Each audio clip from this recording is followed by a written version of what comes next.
Sud Radio, 10h midi, Valérie Expert. Vous avez hurlé, mais j'ai adoré. C'est pas votre genre, moi non plus, remarquez. C'est un magnifique cadeau. La Wehrmacht, la fin d'un mythe chez Perrin. Alors on se calme, hein, on m'insulte pas. Pourquoi ce c'est un livre beau livre, je précise pour nos auditeurs, c'est un livre qui vaut 35 €, mais qui est ce qu'on appelle un beau livre. Oui, avec des photos alors il et est tiré à très peu d'exemplaires. Ouais. Il y a une iconographie absolument extraordinaire. Mais pourquoi alors Jean Lopez est un grand historien français qui est spécialiste de la période, mais pourquoi ? Parce que ça fait tomber un mythe. Il y avait des écrivains plutôt d'extrême droite qui avaient donné une image de la Wehrmacht. Vous savez, eux, c'était les gentils qui étaient...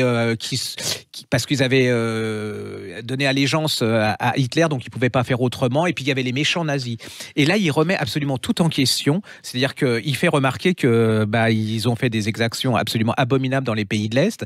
Il explique... Alors, c'est toute une histoire aussi de la guerre. C'est-à-dire qu'on disait que c'était des gens absolument extraordinaires, mais il n'y avait pas que des gens extraordinaires. C'est une vision complètement globale de la Wehrmacht. Allez-y, c'est tiré vraiment les gens qui aiment cette période. Beaucoup de photos, Et puis, on peut dire que c'est un très beau livre à offrir pour un père, et c'est une somme, hein, c'est-à-dire une somme pas au niveau du montant du prix, non, mais c'est un très beau livre. Très très beau, c'est exceptionnel. Donc, et c'est vraiment ça s'appelle lisible. La Wehrmacht, la fin d'un livre, c'est chez Perrin et c'est sous la direction de Jean Lopez. Sud Radio, 10h midi, Valérie Expert.